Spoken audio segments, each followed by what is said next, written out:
ang Super Balita sa Umaga. Samantala, kaugnay naman ang hiling ng mga tsuper ng jeep na mabayaran sila dun sa umano'y delayed o hindi pa nababayaran dun Ano sa ba yung service binabanggit mo? contracting program. Service contracting program. Oo, ng gobyerno. Ayan, nasa linya po natin si Attorney Greg Pua Jr., Board Member ng Land Transportation Franchising and Regulatory Board o LTFRB. Attorney, magandang umaga po sa inyo. Welcome po sa Palatuntunan, Attorney Sir.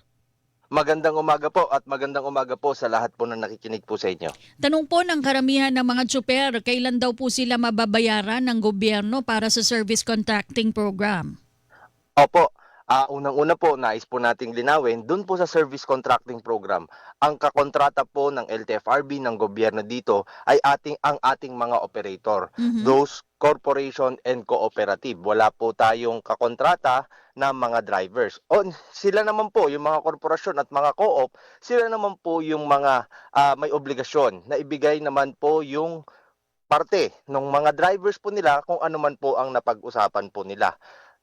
Per record po, lahat po ng biyahe na properly transmitted to us, nabayaran po yan 3 to 5 days. Meron naman po tayong mga meron pong mga hindi properly transmitted to us at yun naman po yun amin pong inaayos at ang target po namin dyan ay matapos po ito by end of this month.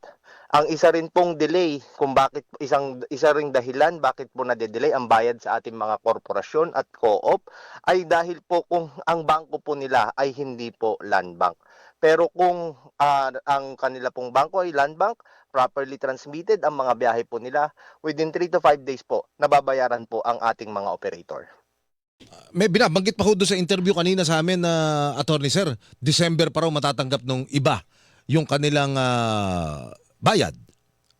Again po, kung driver po ito, ulitin ko po, hindi po kasi sila ang amin pong kausap. Ang kausap po natin ay operator. Alam naman po natin, ang isang jeep, ang isang bus ay pwedeng minamaneho po ng iba't ibang driver. Kaya ang kausap po natin dito, yung operator. Sila po yung nakakatanggap. And the truth, sir, is meron po tayong mga nakausap na mga operator na sinabi po nila, sir, natanggap na po namin yung bayad. Hindi pa lang po namin ibinibigay yung sa driver kasi tinitignan po namin kung ano po talaga yung records po namin, kung ano yung mga binahe ng aming mga drivers.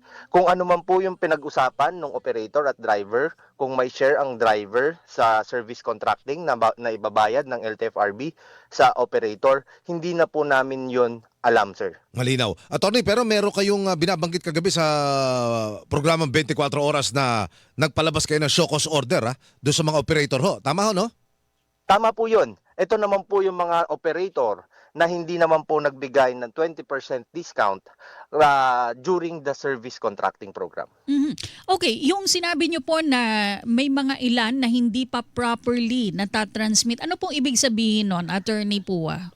Ito po kasi alam naman po natin meron po tayong in-implement na QR code system kung saan yung driver po na kasama yung unit na kasama po sa programa, yung driver po nito ay kailangan i-scan yung QR code pag-alis po ng point A at pagdating po ng point B, kailangan po nilang i-scan.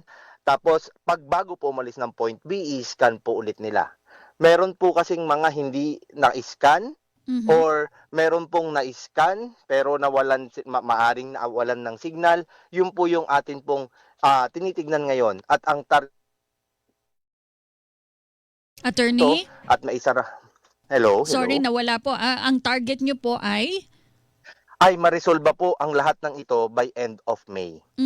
Okay, meron pong grupo, bago po nung nag-uumpisa pa lang po itong service contracting na ito, nitong buwan ng Abril, na nagsabi na meron pa nga daw pong hindi bayad noon pang panahon ng pandemic na service contracting. Totoo po ba ito? Meron po, nakita ko rin po yung balita na yon at yung mga grupo naman po na yon ay nakipag-ugnayan naman po sa amin. Pinag-submit po namin ng mga papel at tinitingnan po natin yung record. This is 2021 pa po eh. 2021, kami po ay ako Disyembre lang po ako last year pumasok.